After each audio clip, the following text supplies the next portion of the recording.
Escutarei com atenção as orações que foram feitas neste lugar, pois é o templo que escolhi e separei para ser o lugar onde devereis ser adorado para sempre. Eu tomarei conta dele e sempre o protegerei. Segundo Crônicas, capítulo 7, versículos 15 e 16. Salomão escreveu: para ser sábio é preciso primeiro temer a Deus, o Senhor. Provérbios, capítulo 9, versículo 10. Percebe-se que o ponto principal para se obter a sabedoria é o temor ao Senhor. Salomão ratificou isso quando escreveu o Eclesiastes, ao dizer que de tudo que já foi dito e ensinado, o fim é temer a Deus e obedecer os seus mandamentos. Eclesiastes, capítulo 12, versículo 13. Devemos aprender com essas palavras e nunca perder de vista esses princípios. Primeiro, temer ao Senhor. E segundo, obedecer a palavra de Deus. A partir do reinado de Davi, a cidade de Jerusalém tornou-se a mais relevante da nação. Jerusalém era a capital do reino e o palácio e o templo foram construídos. Assim, a cidade tornou-se o centro político e religioso da nação, de modo que quase tudo girava em torno do templo. O templo era o órgão vital da nação israelita. Ele não era apenas um local de adoração, mas um verdadeiro símbolo de orgulho nacional e da certeza de que Deus estava no meio do seu povo. Assim, Jerusalém deveria ser uma cidade onde prevalecesse a adoração. Imagine um rei que viveu grandes experiências com Deus e recebeu sabedoria,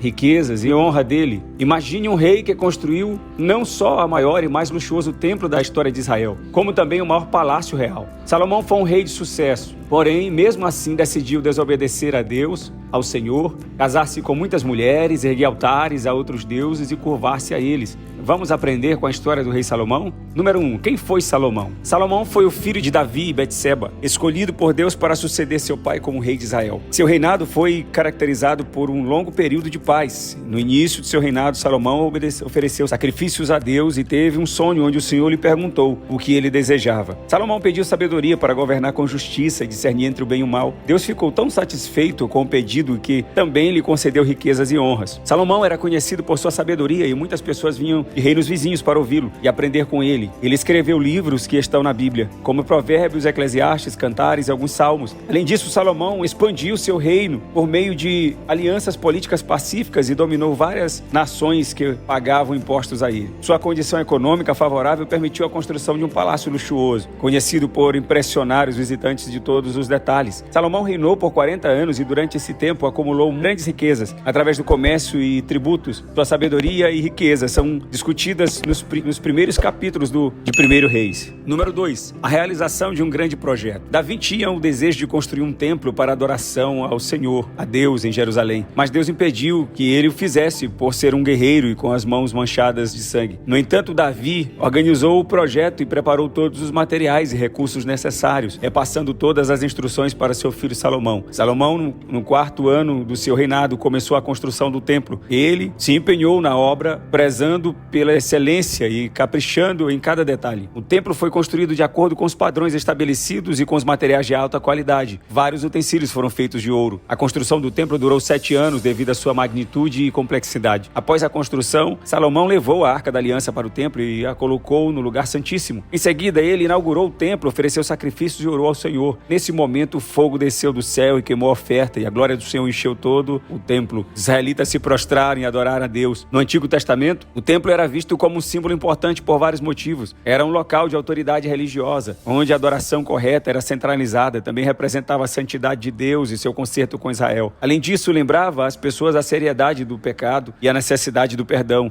O templo também preparava o povo para o Messias e era um testemunho de esforço humano em louvor a Deus. Por fim, era um lugar de oração, onde as pessoas podiam se aproximar de Deus. Número 3. Um majestoso início, mas um final complicado. O rei Salomão cometeu um grave erro ao se casar com muitas mulheres estrangeiras que não adoravam o Deus de Israel. Deus havia proibido esse tipo de casamento para evitar a idolatria. Infelizmente, Salomão se deixou influenciar por essas esposas e constituiu altares para os deuses estrangeiros, adorando-os. Mesmo após ser advertido pelo Senhor, ele continuou nesse caminho. Por causa desses pecados, o reino de Salomão não foi totalmente pacífico. Deus levantou inimigos contra Israel como consequência dos erros do rei. No entanto, por causa do amor a Davi, Deus permitiu que Salomão continuasse a reinar até a sua morte, mas determinou que o reino seria tirado dele. Salomão governou por 40 anos em Jerusalém e após a sua morte, seu filho Roboão foi coroado rei. O pecado de Salomão foi a idolatria, adorando falsos deuses. Ele construiu altares para deuses como Astarote, Moloque e Quemos. Esses deuses representavam poder reprodutivo, sacrifício infantil e eram considerados abominações. Os israelitas foram claramente proibidos de adorar outros deuses, especialmente Moloque, nos mandamentos e leis de Deus. Concluindo, Salomão foi um rei que teve um início de reinado promissor, governando com sabedoria e sendo reconhecido por sua inteligência. No entanto, sua queda começou quando ele decidiu desobedecer a Deus. Ele se envolveu com muitas esposas estrangeiras que adoravam outros deuses, e isso levou a se curvar e adorar esses deuses também. Essa desobediência teve um impacto negativo em seu reinado e em sua relação com Deus. À medida que Salomão se afastava do Senhor e se envolvia na idolatria, seu reinado começou a declinar. Deus permitiu que inimigos se levantassem contra Israel por causa dos pecados do rei. Essa desobediência e idolatria foram determinantes para o fim triste de seu reinado. O exemplo de Salomão nos ensina sobre a importância da obediência a Deus e dos perigos de nos desviarmos de seus caminhos. Mesmo alguém sábio, como Salomão, pode cair em tentação e enfrentar graves consequências. O próprio Salomão reconheceu a importância do final de algo e como ele pode afetar toda a sua jornada. Portanto, devemos aprender com a história de Salomão e buscar obedecer a Deus em todas as áreas das nossas vidas, para que possamos ter um fim digno e satisfatório, em vez de enfrentar as consequências dolorosas da desobediência.